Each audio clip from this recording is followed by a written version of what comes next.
3 mai 2021, le conseil de ville d'Ayers Cliff s'est réuni. Nous avons pour nous en parler, comme à chaque mois, le maire, M. Vincent Gérin. Monsieur Gérin, bonjour. Bonjour, Monsieur Perra. Alors, M. Gérin, bonne nouvelle pour la municipalité. Combler le poste d'inspectrice en environnement n'aura pas été chose difficile. Ça n'aura pas pris de temps. Et donc, dès la réunion du mois de mai, on a déjà certifié l'engagement d'une nouvelle inspectrice en bâtiment.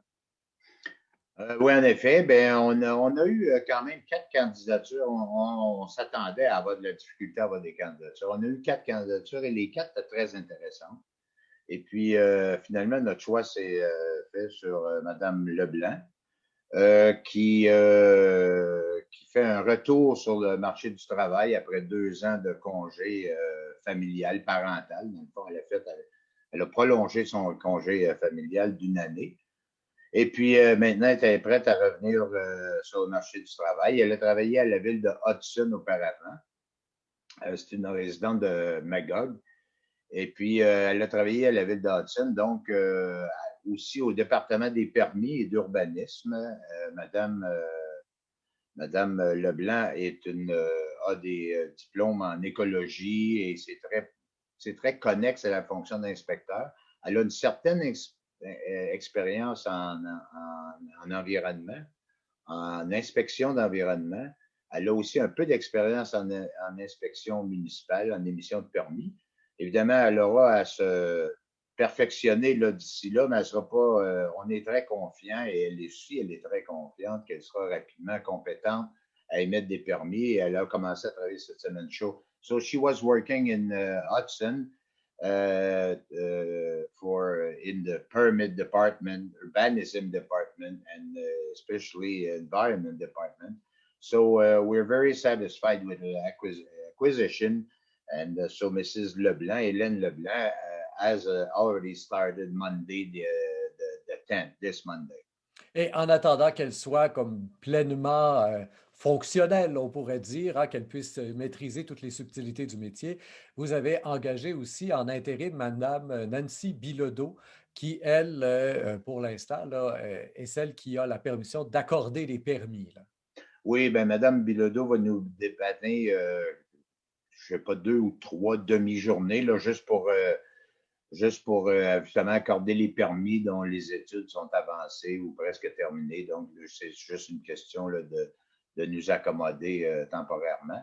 Mais Mme Leblanc devrait être fonctionnelle très bientôt à cet égard-là. Puis évidemment, assistée de M. Lefebvre, qui est un ancien inspecteur, comme tout le monde le sait. Donc, il est capable de faire le lien, le mentorat qu'il faudra pour Mme Leblanc pour les prochaines semaines. Mais ça reste que we're very confident. That's why we hired her. That Mrs. Leblanc will be very, very, very ready right now and more time being.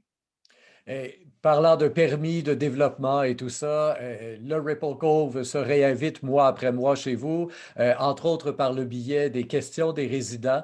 Et là, ce qui ressortait du lot, j'avais l'impression, c'est que plusieurs résidents se posaient des questions autour de la gestion des déchets. On va avoir plus d'appartements, plus de condos, donc du côté du Ripple Cove. Et évidemment, ben, on va produire plus de déchets. Alors, plusieurs se demandaient, là, est-ce qu'il y a déjà une réflexion qui est faite là-dessus? Comment ça va être géré et tout ça? Ben, la réflexion est que notre organisation de transport des déchets, de récupération des déchets est bien organisée. Alors qu'il y en ait, je ne sais pas moi, 20, 30 ou 40 de plus, là, c'est pas majeur dans la gestion hebdomadaire de la collecte. Cependant, je pense que les critiques font surtout référence à la gestion des déchets sur place. Il y avait un endroit où, depuis quelques années, on a parfois des critiques, là. Mais de toute façon, le promoteur nous garantit qu'il va changer l'endroit, il va améliorer les lieux de sorte que ça va régler les problèmes du passé et les problèmes à venir au nombre de conteneurs et tout ça qui sont peut-être trop à la vue au bout de certains. Mais le promoteur nous assure que la situation va être réglée dans la continuité des travaux qu'il est en train d'effectuer. Le Ripple Cove n'est pas le seul à vouloir faire du développement à Ayers Cliff. Il y a un autre projet dans la REZ 5, non pas la REC 5 comme le Ripple Cove, mais la REZ 5, une autre région de la municipalité, où là, il y a un projet de 32 logements. Qui est derrière ça? Et est-ce qu'on parle d'un bloc de 32 logements ou si ce sont plusieurs unités avec quelques logements chacun, là? Ben, c'est très préliminaire comme demande. La RES 5, la RES 5, par opposition à la REC 5, vous l'avez bien dit, qui est celle du Repocourt. Alors, la RES 5 est contiguë, un peu plus haut, mais elle est adjacente, contiguë à la RES 5. Et puis, le projet est très préliminaire. Alors, c'est un promoteur, c'est une firme connue dans la région qui veut faire des logements. Et est-ce qu'on peut Puis, la nommer à cet instant-ci, là, la firme? ben, je ne sais pas si c'est public à date, je le pense. Je ne suis pas certain, M. Perra. Je peux bien la nommer. C'est Gestec. D'accord.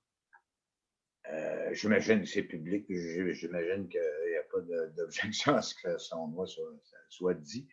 Alors, mais c'est très préliminaire. Alors, il y a monsieur, la compagnie Gestec a déposé un plan très préliminaire et non exhaustif, expliquant où il voulait installer ça. Évidemment, ça demande un changement de zonage ou encore, ça demande un PPC-moi, qui est un projet particulier où c'est seulement qu'un lot qui change de fonction et non toute la zone. On en a déjà 3 ou 4 dans la municipalité qui ont eu lieu de cette façon-là. Et Alors, là, ça le conseil de ville chez vous, justement, s'est montré ouvert à cette possibilité d'un PPC-moi, là. Ben oui, parce qu'on est ouvert à évaluer cette demande-là. Et puis, c'est une unité de 30 logements, mais évidemment sur 2 étages seulement, etc. Mais tout ça reste préliminaire. Il y a beaucoup d'autres démarches à faire, tant de la part du promoteur que de la part de la municipalité. Et puis, il ne faut pas oublier aussi non plus qu'un PPC-moi, qui est un projet particulier qui, comme je disais, change les conditions de zonage ou d'implantation, je devrais plutôt dire, pour un lot seulement et non pour l'ensemble de la zone RES 5. Alors, il y a beaucoup de démarches à faire. Puis oui, ce que je voulais dire, c'est que c'est également sujet à signature de registre référendaire, même au même titre qu'un changement de zonage. Donc, on verra Un bien où ça dossier va à nous mener, mais suivre, c'est très. finalement. Pardon? Un dossier à suivre, finalement. On en Un est encore, dossier à c'est suivre, puis très embryonnaire. c'est très embryonnaire, en effet. Et question à côté de ça, est-ce que c'est quelque chose qui existe à Ayers Cliff, que des immeubles aussi gros, là, des 32 logements, est-ce qu'il y en a déjà quelque part? Parce qu'évidemment, quand on arrive dans le village, ce qu'on voit, c'est plutôt de la maison unifamiliale, quelques duplex, mais du 32 logements, je ne me souviens pas déjà d'avoir vu ça chez vous. On one street, there's 3 blocks of, I think it's 8 rentals. And so that's one place. There's 3 blocks that are not linked together, but they're together like Ça forme un ensemble. close to each other. On Westmount, there's condos. I think it's 4 or 5 blocks there that are together. So it could be similar to this. But OK. I mean, it's like I'm saying, it's very, very preliminary, so we don't know exactly what it is yet. Voilà qui met fin à cette première portion d'entrevue. Je vous souligne, chers internautes, qu'il y a 2 ou 3 autres portions d'entrevue pour le suivi du Conseil de ville du mois de mai à Ayers Cliff. Alors, je vous invite évidemment à les écouter et surtout à les faire circuler sur le web via Facebook, Twitter et autres réseaux sociaux. Au microphone, Rémi Perra.